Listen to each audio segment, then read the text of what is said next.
They're here, Jason. Mavs and Celtics. Wow. Oh, my God. Luka's going to win a championship.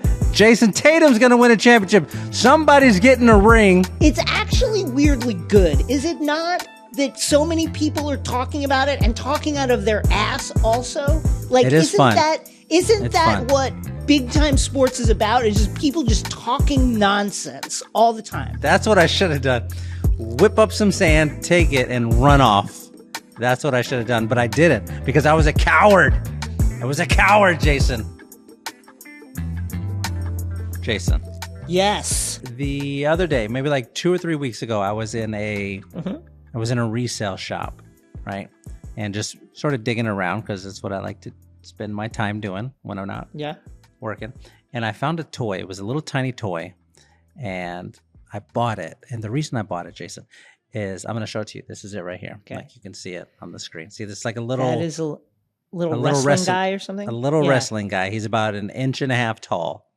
But this exact guy, Jason, when I was in elementary, my family and I went to the lake. We went to Canyon Lake in San Antonio, Texas. And I had this exact toy, this exact little guy. Wow. I was carrying him around in my pocket. And we were at the lake, and they had like a man-made beach at the lake.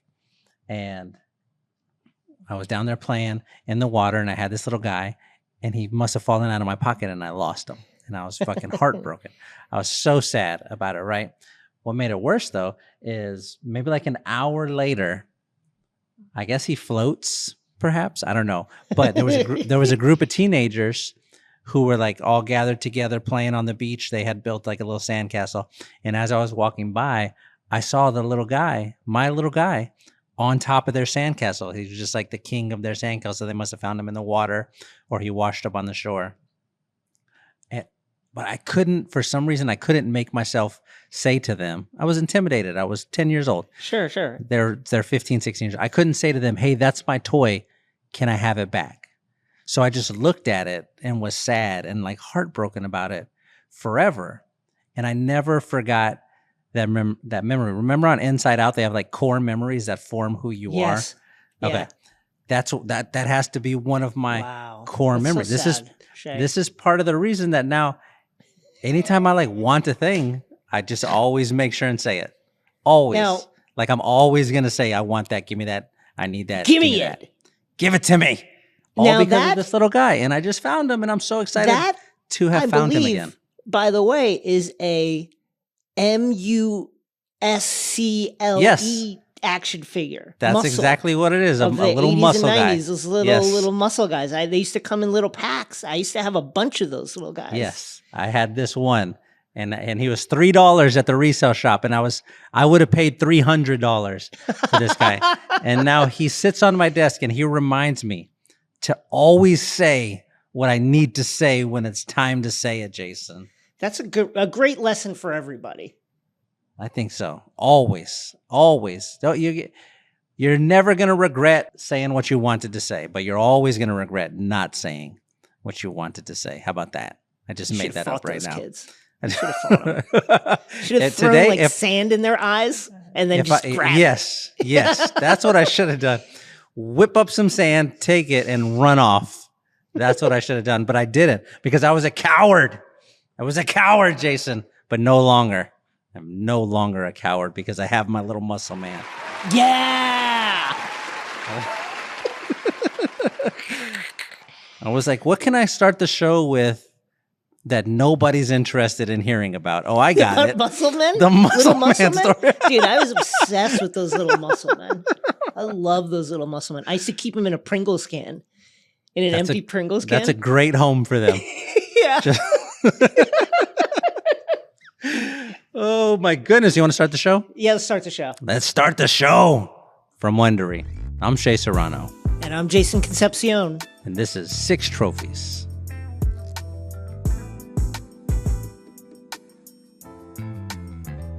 Hello! I'm Jason Concepcion, and welcome to 6 Trophies, a podcast series hosted by myself and Shea Serrano, in which we comb through all the NBA news for the past week and then hand out 6 pop culture themed trophies for 6 basketball related activities. In this episode, jaWilson starts the season in Godzilla mode. The Mavs and Celtics are in the championship round.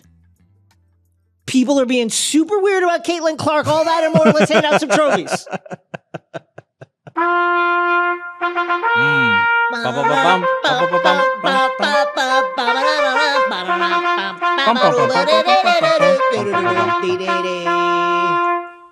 What a great song. It's good. It makes me happy every single time. We do 2 sets of trophies, the big trophies and the little trophies. The big trophies are first. These ones are the same every week. First up, the Denzel Washington and Training Day Trophy, given out to whoever it is who had the best overall performance of the week. This week's winner, jaWilson. Oh my God, Jason. Oh my God. She's killing it. She's killing everybody. The first player in WNBA history to have 5 or more straight games with 20 or more points and 10 or more rebounds. And she does that to open the season. Jason, she's still mad. She's still mad that y'all robbed her of her MVP last year. First of all, incredible start by the Aces and Asia. The Aces are 4-2. That's right. They're 4-2. They played 6 games. Very interesting. The Aces have played 6 games. Your Indiana Fever, Caitlyn Clark, battered out of the game versus the New York Liberty, who crushed the Indiana Fever, have played 11 games. They've played 11 games, seemingly each game as far as possible from the previous game. She goes like from coast to coast, game to game. New York Liberty played 9 games. Here's what I think is an unbelievable and is it something that we should all be ashamed of as a country? The fact that the WNBA is so in the tank for the Aces. Not only do they get this salary cap, salary cap go around bonus from the Las Vegas Tourism Board, but everybody else is getting run out like from coast to coast, playing 1 million games, playing double-digit games already. The Aces, yes, of course, jaWilson is killing everybody. Everybody is tired. The Aces have played 6 games. The Aces have played 6 complete games. The Fever have played 11 games. The Liberty have played 9 games. The Sun have played 8 games. It's like everybody else is exhausted, and the Don't Aces tell me you're tired. And that's why she's killing. You know why she's killing y'all? Everybody. She's killing everybody because she's the best player in the league. That's what happens. She's the best player in the league, and she's mad. True. She's mad. Now, there's no probably. There's no probably to it. We watched it. We've watched her for the last 2.5 years now, lord over the league. Nobody can beat this woman. Nobody. She decides, you know what? Your team has to die. And guess what? Your team is dead. That's it. That's all that there is. She's still mad that they didn't give her the MVP. I'm still mad that they didn't give her the MVP. I don't know if she's actually mad, but I know I am. Every time they start a game and they don't say back-to-back WNBA champion, back-to-back league MVP, when they don't say that, I get mad, Jason. The best player, the most valuable player. What are we doing? Let me just say that this schedule weirdness is because of the Olympics. Feel the excitement. Paris Olympics 2024. I know everybody is talking about it. I'm walking around. I can't stop talking about the Olympics. I can't wait. I love the Olympics. That said, let's get the Aces some more games, okay? We're running Caitlyn Clark out here from pillar to post. We understand that she's generating tremendous ticket sales, but she needs, she's gone from how many like games did she play total last season? Like 13 or something? Mm-hmm. And now she's played like 11 games in 2.5 weeks. Let her rest. Let's get the Aces a few more games. Let's distribute the games a little bit more evenly because it's just a little out of whack right now. It's early in the season. Asia's doing great. If we get the Aces more games, you know what happens? More people die. Okay. That's it. That's all. Right. That's all. There's a bigger pile of body bags in the corner. Connecticut Sun are 8-0, but that's okay. All right. I don't care about the Connecticut. Okay. I care about the Connecticut Sun. Who cares about the Connecticut Sun? Certainly not the back-to-back champions. Certainly not league MVP jaWilson. We don't care. We're not afraid. right. We have the best player on the planet, and she's starting out the season reminding everybody, hey, you're doing the same thing here, Jason. I mentioned jaWilson, and you go straight to Caitlyn Clark. I don't care about a rookie. I don't care. I care about the champion. And that's what she's doing, reminding everybody every time she steps on the court. This is my league. 6 times. This is my league. So far this season. jaWilson is the greatest, and I can't stand it. I care so much. Next trophy. The Lauryn Hill, you might win some, but you just lost one trophy. Given out to whoever it is got the worst overall performance of the week. This week's winner, people who hate the Mavs and Celtics. It's a tough week. It's a tough week for us, Jason. This is the Grant Williams official trophy for this season. Poor Grant Williams. Maybe for this year.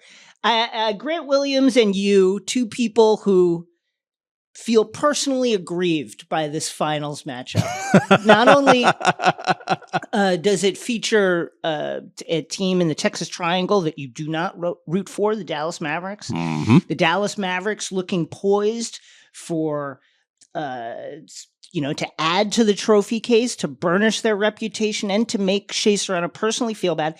And of course, these are two teams that thrived after jettisoning Grant Williams, who apparently is an annoying person. That's not my opinion. That just seems to be the opinion of people who've played with him. Always have something funny to say about Grant. And the Celtics and the Mavericks have both thrived in the absence of Mr. Williams.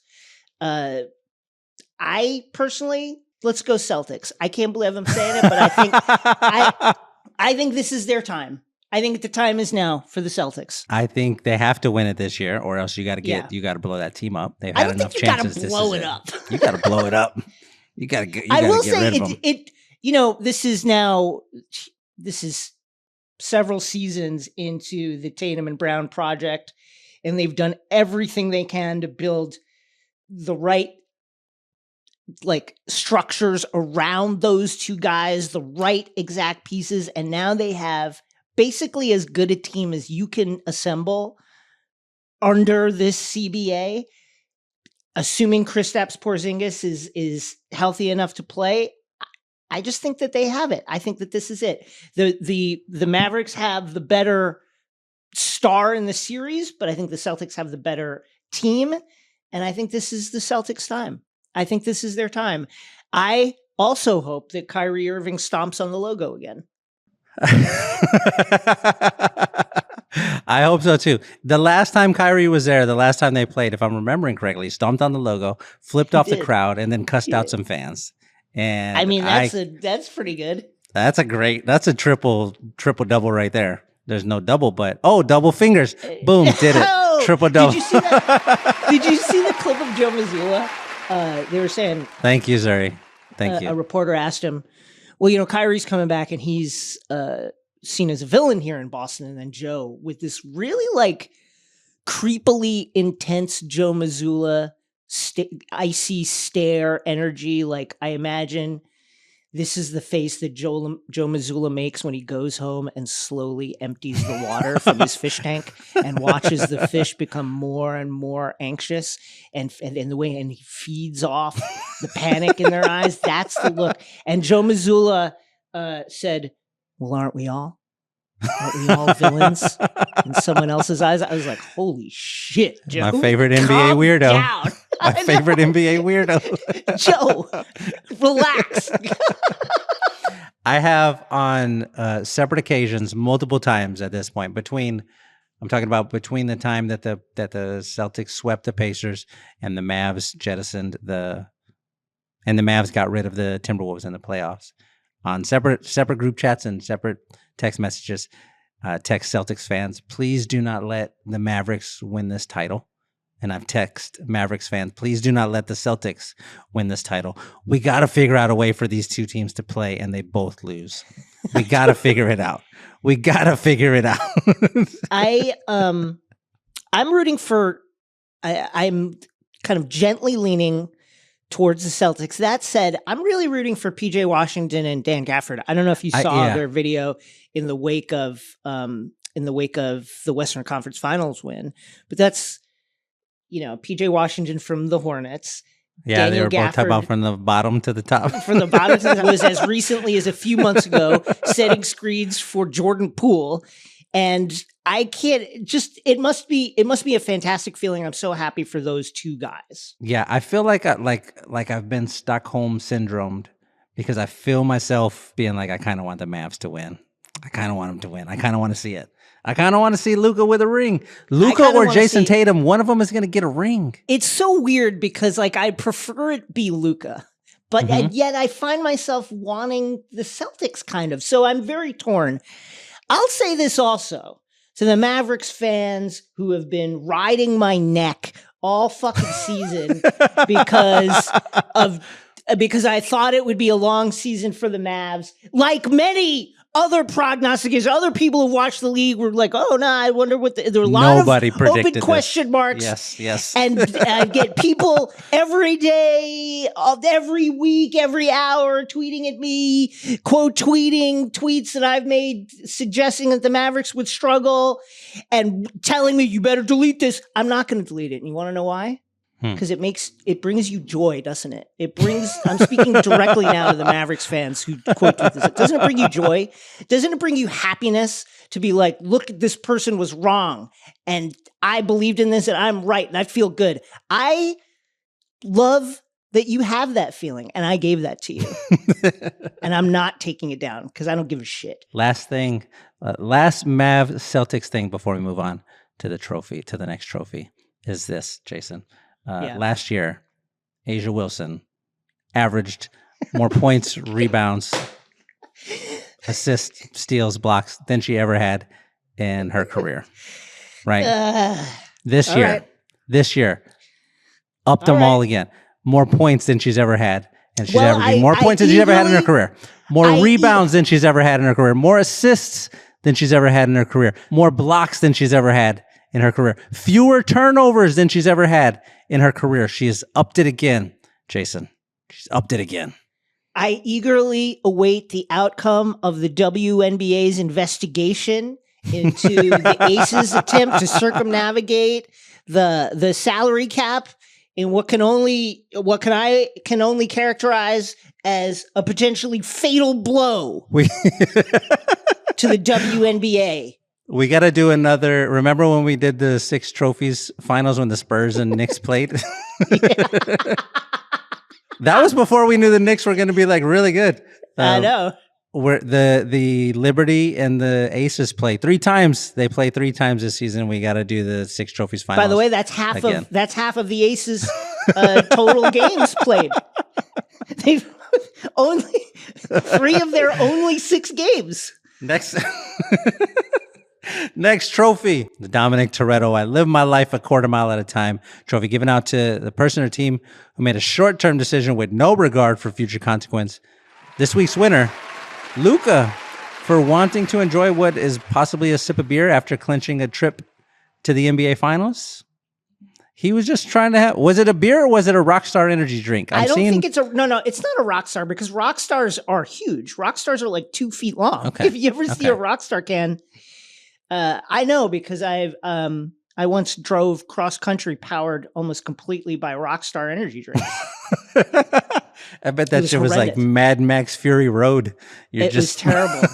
It was terrible. Like it just, you felt like a hollowed out person. Like I felt like, there are those like parasites that take over the body of like a wasp and make the wasp like guard the parasite eggs. That's what I felt like. I felt like my mind had been taken over by the soul of Rockstar energy drink, and it had hijacked my body and was using my body as it wanted. Anyway, that was a beer. Tell the people about this moment. So the Mavericks advanced to the finals. They're celebrating in the tunnels and whatnot. Luka is back there with his dad, just having a beer. He's got his hat on. He's happy. He's celebrating, having a beer with his dad. And then here comes Spurs legend Michael Finley. My absolute legend.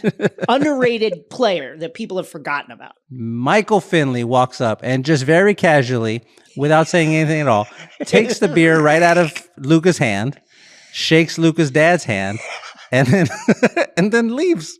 He's like, you don't need to, that, which is hilarious. The funniest so possible funny. thing. I love Michael Finley so much. Here's what my other evidence that it's a beer, not a Rockstar energy drink. Just the body language of Luka in the moment before Finley arrives in the frame.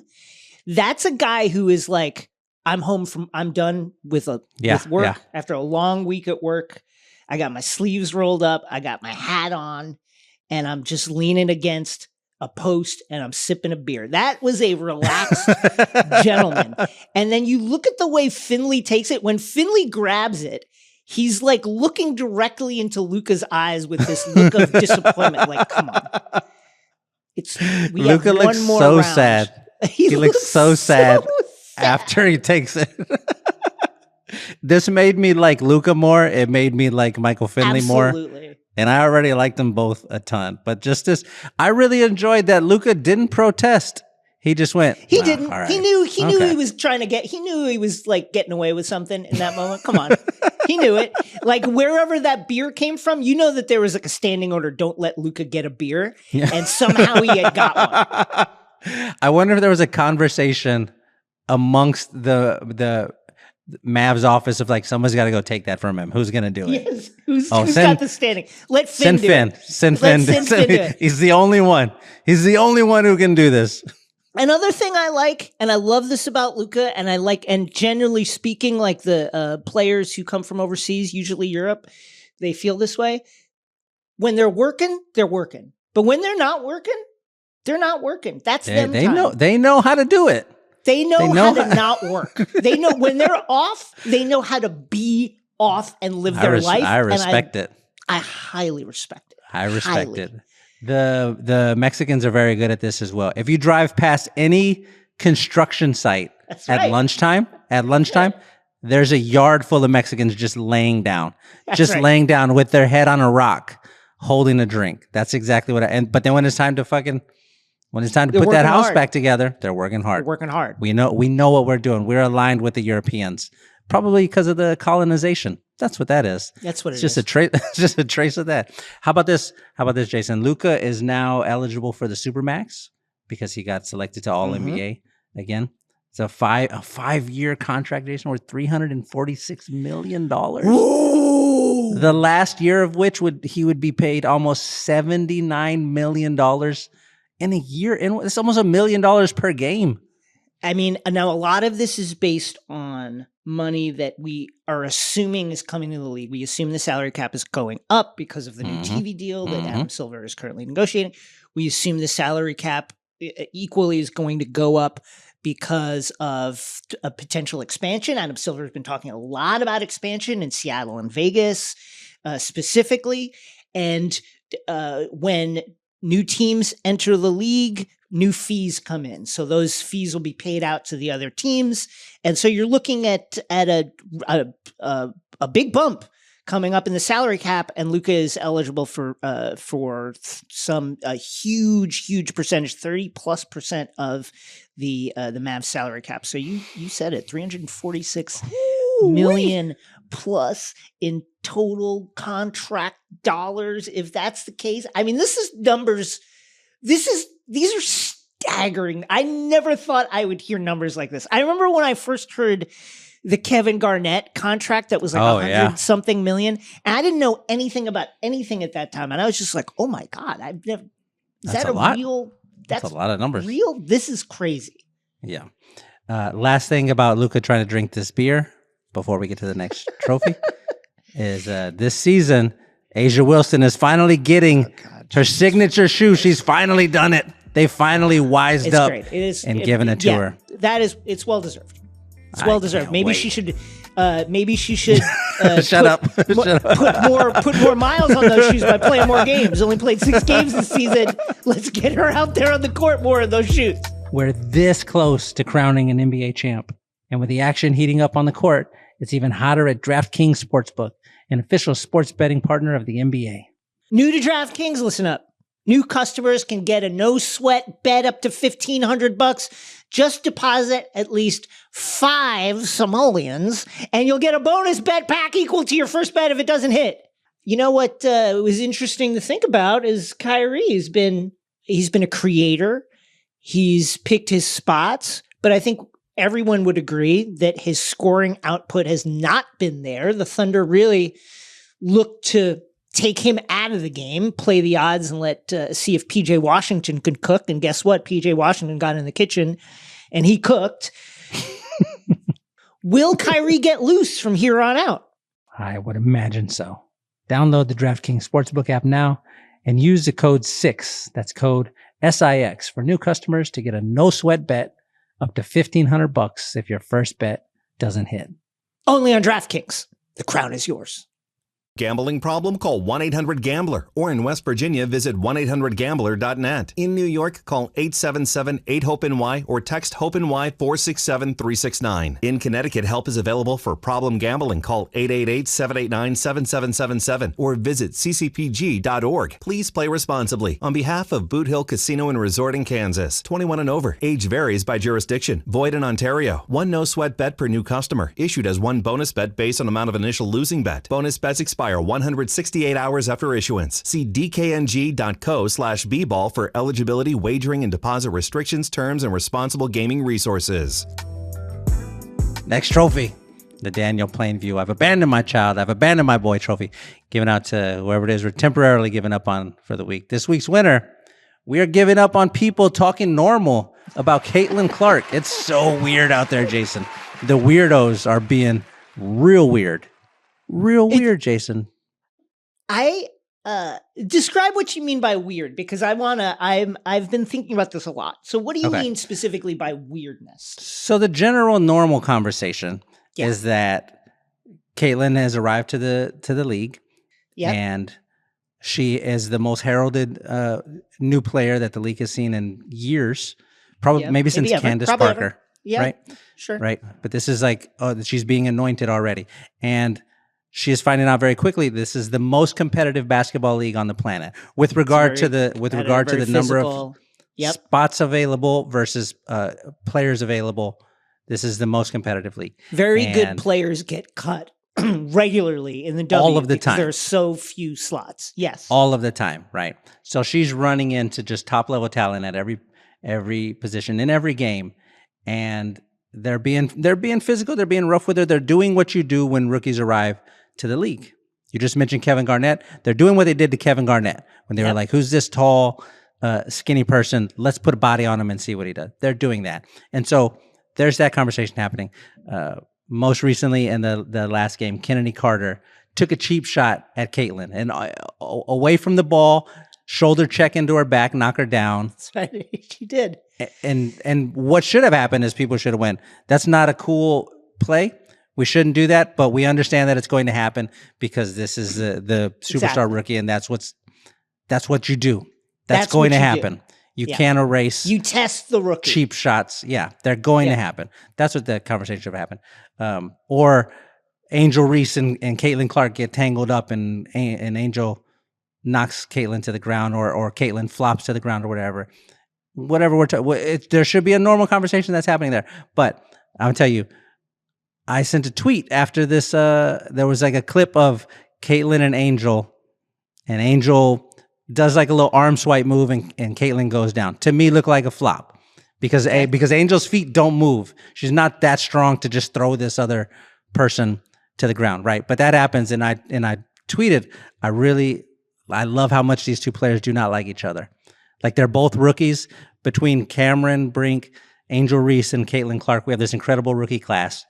We're going to get to watch them for years. We have 15 years or whatever of watching these two players who are very good and do not like each other, be very good and not like each other. I'm excited about that. Everybody is all the weirdos are projecting all of their weirdo shit onto this, and I don't understand it. Just let them play basketball. What are we doing? I agree. I'll say this. I think that we've been waiting for a while now for the W to reach a critical mass, to become more popular, for that popularity to drive money into the pockets of these players, and for the league to really rise to the level of attention that it deserves, considering the level of play and the level of players in it. When that happens, when the floodgates open, when the bandwagons pull up and people start getting on, the weirdos get on too. There's a lot of toxic weirdness that's going on out here. There's a lot of people giving their opinions, and it's clear that they don't follow the league, don't necessarily know what they're talking about. And all of this, weirdly, is in a very, very weird way, even though there's a lot of absolute brainworm freaks out there with takes. It's actually weirdly good. Is it not? That so many people are talking about it and talking out of their ass also? Like, isn't fun. Isn't It's that fun. what big time sports is about? It's just people just talking nonsense all the time. Yeah. Yeah, it's there. I think we have gone a little too far weird though. Sure. We've gone too far weird, but I get it. I understand. It is cool that everybody's talking about it. I do like that. It is fun to go on Twitter during the game and that's all that you see is people making jokes and retweeting plays and showing videos. And I like it. Listen, I didn't love the Carter hit. I didn't love the flop either, but I love the banter. Like rivalries, people not liking each other. Yeah. Kennedy Carter posted on social media quote, and that's on that because besides 3-point shooting, what does she bring to the table, man? With a crying, laughing emoji. I love this shit. I love it. I love it. I think this is great. And everybody out there, and the weirdos especially, who are trying to protect Caitlyn Clark will answer all questions with her play on the court, period. That's what's great about sports. Great. I think just as a general guideline, if you're a weirdo and you're listening to this right now, just as a general guideline, here's what you do. Okay. Go find Elle Duncan. Elle Duncan. One of the premier commentators on sports. The great Elle Duncan. The great Elle Duncan. And then just ask yourself, read through what she writes or listen to what she says, and just ask yourself, would Elle Duncan say what I'm about to say?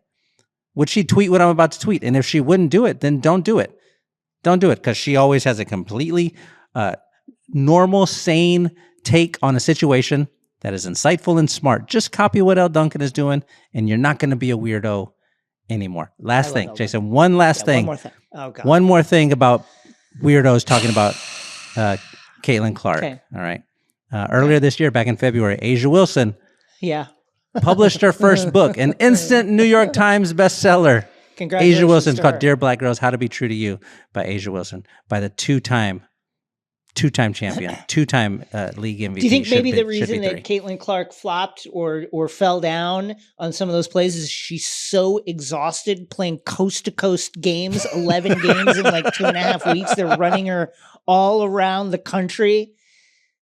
I think it's just incredible that jaWilson won back-to-back WNBA championships and then wrote a New York Times bestseller. The next trophy, the Chief Keef, that's that shit I don't like trophy, which is given out to a player team who does something and we just don't like it. We don't like it. I don't like it. This week's winner, not seeing Anthony Edwards play basketball anymore. I don't like it, Jason. I do not like it. I do not like it. I do not like it either. That said, I'm glad that Ant is getting a little bit of time off to get back in the woodshed and just start sharpening the knives, sharpening the swords, put together a suite of weapons so that when he comes back next season, he's going to be better. That's what I'm excited for. I thought it was really, really cool to hear him. He had a version of some quote about the team trained to play 82 games, maybe one round in the playoff. That's what they trained for, because they weren't anticipating that they were going to go as far as they did. And he felt it. He felt it in his body. And so I think being smart enough, being insightful enough to understand that about yourself and to go, oh, we weren't ready for this because I didn't do that. I'm going to go do that so I'm ready for this next season. I think that's such a good sign. There's a great line in The Wire when it's like season 4, season 5, when the Michael character is there and there's like a scene where he won't accept money because from the drug dealer, from Marlo and Chris and them, because he didn't work for it. And Chris has he makes some thing about it like that's a good sign, and he says it's like big paws on a puppy, and that's what Marlo says, and it was such a cool way to say, oh, that's a mature person who understands the way the world works. Hearing Anthony Edwards say this was in my head, was like, oh, fuck. He's going to come back and he's going to do exactly what you're saying, Jason. He's going to be better next year. He's not going to rest on it. Speaking of big pause, what do the Timberwolves do?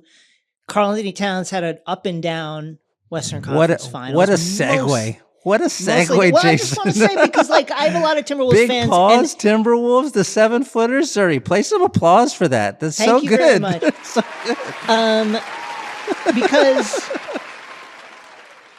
I think there's, over the course of this season, plus there's been rumors that Cat could be on the move. There were rumors that the Knicks were looking at him for a while, and there's rumors that he's not a guy the Knicks were looking at. And you do wonder if there's any kind of questioning in the Timberwolves decision-making structures about whether Cat can be a guy that they can depend on long-term. That said, I don't know. Personally, I think you run it back with Cat and you just trust that Chris Finch and Anthony Edwards and Gobert can impress upon Cat how important it is to not do dumb shit. Mm-hmm. I think that is, if there's an Achilles heel to this team, it's the decision making, and Cat, I think, is a main driver of the bad decisions here. But what would you, if you were a fan of the Timberwolves, what would you do? Would you want to see Cat back? Would you run it back with him and see what you have, and then maybe make a decision at the trade deadline? What would you do? Yeah, I think you keep Cat. I think he played well enough. He of course did some Cat things. That's Cat things. That's what he does. He had some fouls. He had some fouls in that final game that were like, what are you like? Why are you elbowing Derek Lively in the head again? Like, why are you jumping in the air, then making 3 different decisions about what to do with the ball in the air? You asked me last episode when I was trying to talk myself into the Wolves coming back from down 3-1 to the Mavs. You said, will you count on Karl-Anthony Towns for 3 games in a row? And I was like, you can't do that. I don't think you can do that right now. But I think this was such a surprise season for how far that they went. I think you got to run it back at least once with the same team. Yeah. Maybe you bring another person in. We took a bunch of shots at Rudy Gobert, but he's got to be there. The team is better when he's on the court. He's better when he's on the court. Yeah. But they're like, bring him back and let's see what happens. The Celtics have had fucking 5 or 6 tries at it. The current iteration of the, you know what I mean? I think that's a really important point, is like, if you're right there, keep being right there. The thing that I always appreciated about the Spurs when they were in the mix is they were in the mix all the time for 15 years. And their strategy always seemed to be, let's just stay close to it and see what happens, because things happen. See what happens. And I think that's for the Celtics, for the Timberwolves, for teams that are good, just stay close, just stay in the mix. And a breakthrough at some point will happen just because of the way the cookie crumbles, just because of luck.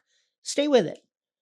I'm going to give you some Anthony Edwards stats, please, before we move to the next trophy. Okay, this is 6 really impressive things. I'm going to go through them fast. Okay. 2-time champion, 5-time All-Star, Rookie of the Year, Most Valuable Player, 2 years. Defensive Player of the Year twice, Finals MVP. That's jaWilson. That's jaWilson stats right there. In her short time in the league, you keep mentioning 6 games, Jason. How about that? I'm going to run them back again. 6 stats for you: 2-time champion, 5-time All-Star, Rookie of the Year, 2-time Most Valuable Player, 2-time Defensive Player of the Year, Finals MVP. There you go. Yeah. 6 stats. jaWilson. I mean, we could give her a trophy for each game that she's played. That's far this season. Zuri, don't applause that, Zuri. Boo him. That was clever. That was good. All right, before we move on, we're going to do some predictions later in the show. But right now, let's hop into our DraftKings Sportsbook mini segment. Heading into the series, they had Boston favored by 6.5 points for game 1. I can't believe the finals are here, Jason. We've made it almost the whole season. We've done, this is our 35th episode. I'm actually I am so excited. I can't wait. Somebody's getting, to your point, somebody's getting their first championship. On both sides, it's either, Luka or it's Tatum and Brown. There's a lot of storylines. Obviously, Kyrie stomping on the leprechaun, his ill-fated time as a Celtic when he proclaimed that he wanted to be there forever and then quickly agitated his way out. Kristaps Porzingis, his ill-fated time as the attempted Robin to Luka's Batman and the Mavericks, and the sad realization over time there that Kristaps Porzingis' steady diet of post-ups was not going to be a thing that they should incorporate going forward. And just the fact that the Celtics are looking for a record amount of titles, just one of the mainstay iconic teams in global sports, the Boston Celtics, looking to add to their trophy cabinet. What a fitting thing to happen, considering the Real Madrid just added to their record-setting trophy cabinet with another Champions League win. This is the Celtics, the Lakers, those two squads are like they're the NBA's version of those level teams, internationally prominent teams. So really exciting. And then you have Luka, who's one of the weirdest guys ever. Fun guy. I'm excited.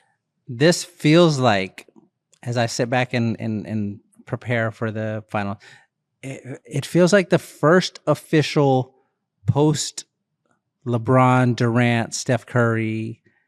Like it feels like this is the beginning of the new era officially. I know the Nuggets won last year, and it didn't include LeBron or anybody like that. But they beat the Lakers. Like that was the big matchup. Was they had to beat the Lakers to get there. LeBron was still in the mix. But this season, this finals, especially these playoffs, felt like, oh, this is what it's going to be like without those guys. The new generation. Yeah, and that to me is very exciting. There's some sad parts to it, of course. We're going to talk about that, but right now it just feels good and exciting and new. Download the DraftKings Sportbook app now and use code 6. That's code SIX for new customers to get a no-sweat bet up to $1,500 if your first bet doesn't hit. Only on DraftKings. The crown is yours. Next trophy, the Step Brothers Catalina Wine Mix Trophy, given out to the thing we're most excited about for the upcoming week. This week's winner. The finals are here, Jason. The finals are here. Zuri, play the celebration montage. The finals are here. They're here, Jason. Mavs and Celtics. Whoa! Oh, my God. Luka's going to win a championship. Jayson Tatum's going to win a championship. Somebody's getting a ring from these two teams, Jason. And I'm so excited. I'm so excited to watch. There's finals going on right here. That was good, Zuri. Applause that one, Zuri. Don't applause the other stuff, but applause that one. Jason, you mentioned already. Let's make it clear. Let's put it on the record here, okay? I'm going to ask you some questions, and then you just answer them. Who wins the finals this year? Mavs or Celtics? I think that whoever wins, it will be in 6, and I'm going to say Celtics in 6. All right. Then I'm going to go Mavs in 6. Okay. Mavs in 6. Celtics in 6. Okay. Finals MVP. Derek White. I love it. If Andre Iguodala can win Finals MVP, Derek White can do it. That is exactly what I'm saying.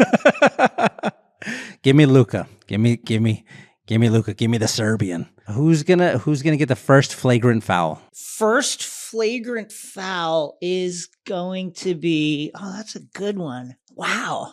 I think Al Horford on Kyrie. I think PJ Washington. PJ Washington's gonna ring up the first flagrant foul. But I do. If it's Al Horford on Kyrie, that would be incredible. Al Horford would go down as a Boston legend, the likes of Larry Bird and John Havlicek. If he fouls Kyrie Irving, flagrantly. And by the way, this is it's partially contingent on Kristaps playing at some point in the series. I believe that he will, because otherwise Al is going to be too tired to deliver a flagrant foul. But I believe that there's a good chance, it seems like, reading the tea leaves and reading various reports, that Kristaps will play. Who is going to have the first, what a boneheaded moment that was? Gosh, that's a good one. I'm going to go with Maxi Kleber, because Maxi is just good pick.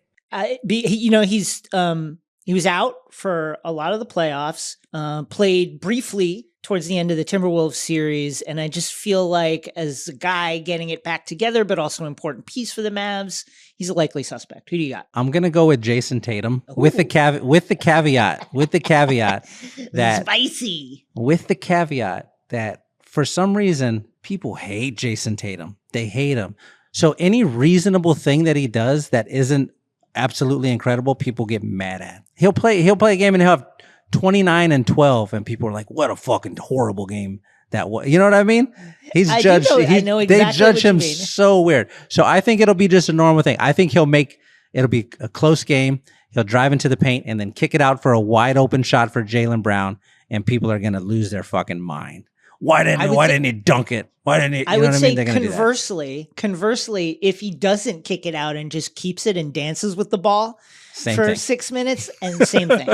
Same exact thing. Poor Jayson Tatum. There's no winning. All right. How many games into the series will it be before Joe Mazzulla does something absolutely weird? I think it's going to be 0. I think it's going to be like. I would argue him saying of Kyrie, we're all a villain in someone's eyes with a look on his face like he's cutting up a corpse. Like, I would say that it's already happened. Joe, super, super strange guy. Very, very weird gentleman. Okay. And last one. How many games will it be in the finals before the Aces win their 3rd consecutive championship? Well, they have to play a full season, and at this rate, we don't know when that will be for them to even get to the playoffs. It's going to be 2.5 years. I think they beat the Liberty again. They beat the Liberty in 5 games this time. I would not be surprised if it's Liberty Aces again. I'm sure Alyssa Thomas will have something to say about that, and I can't wait. You want to do the little trophies? Let's do it. Let's do the little trophies. These ones change each week and are situation specific. They're for the smaller storylines that we want to mention but don't need to get all the way into. My first little trophy, the Simba and the Lion King. Dad, come on. You got to get up. Dad, we got to go home. Help. So sad. Somebody, anybody, help. Trophy. Oh, man. This breaks my heart. Okay, it was sad as a kid. I can't believe you played this. Bummed me out. But as a dad, fucking heartbreaking. I just pictured my own son trying to wake me up from I'm dead in my bed from having eaten too many tortillas. Right. Just fucking my heart exploded. I'm hiding behind the curtain with black gloves, having just planted the tortillas. It's so sad. To Anthony Edwards for saying after the Mavs had knocked them out of the playoffs, I still don't feel like they can beat us, bro. We haven't all been clicking at one time. No, they could beat you. They beat you. It's over. It's done. It's a wrap.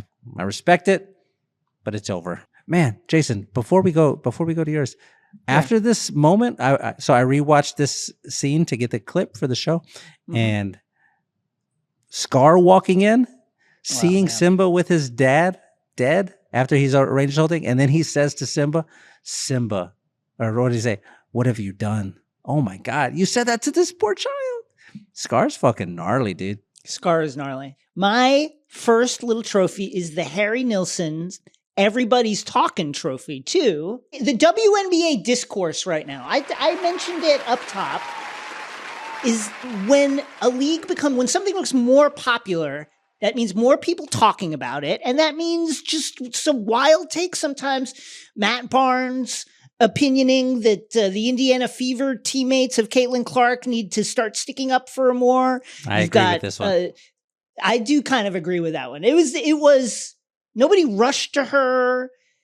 I guess you could say Aaliyah Boston's not that kind of player, but they need to find that kind of. Anyway, look, see, I got sucked into it, and that tells you that this league has reached a critical mass of eyes that takes her here, and I, for one, think it's great. I think it's great. My next little trophy, the Kendall Roy in Succession.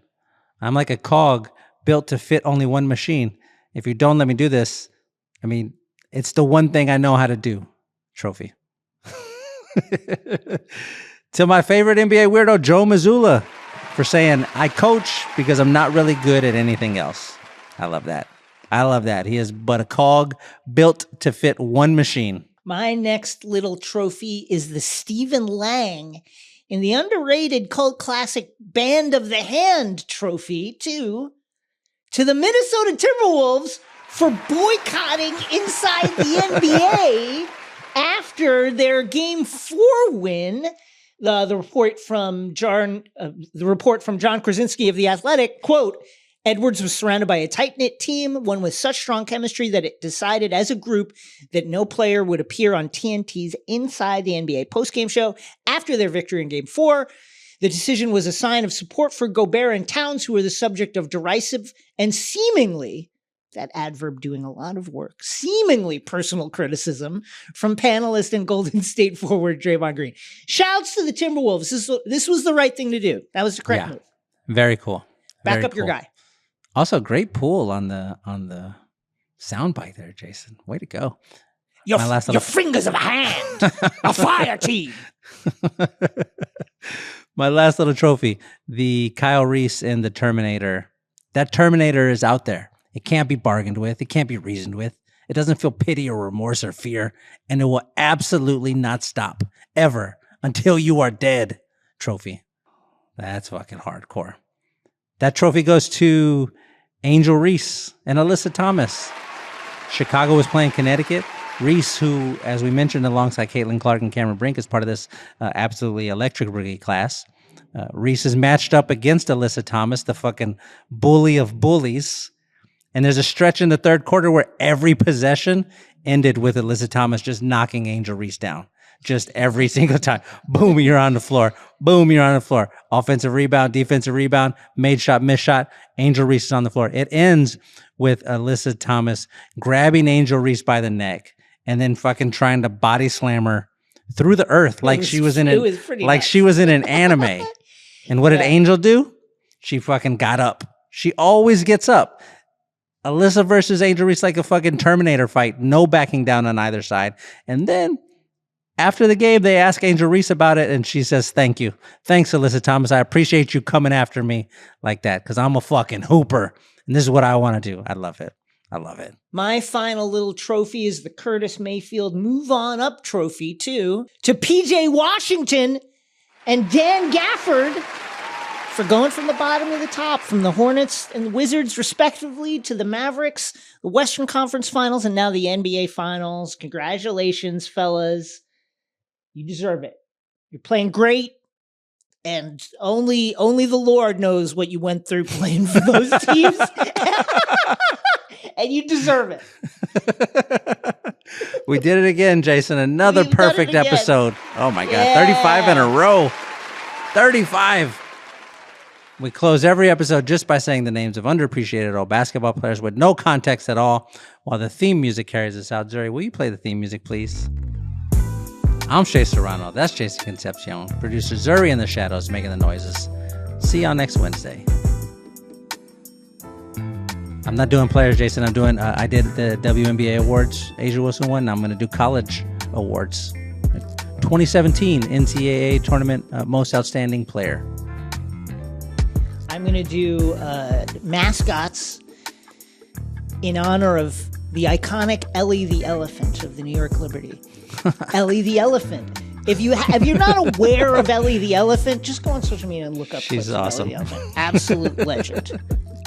2018 Wade Trophy winner, jaWilson. The Las Vegas Aces buckets with the S as a dollar sign, which I think is fitting considering the corrupt nature of that team. They're on the 2018 tape. They're for sale. John Wooden Award winner, jaWilson. Just so many, Jason. Just so many. There's like fucking 20 of these things. Prowl. The Minnesota Lynx. Prowl. The Naismith College Player of the Year 2018. Guess who? jaWilson. The Indiana Fever's Freddie Fever. Freddie Fever, folks. Let's do SEC Player of the Year. 3-time winner. 2016, 2017, 2016, 2017, 2018. jaWilson. By the way, Freddie Fever absolutely looks like a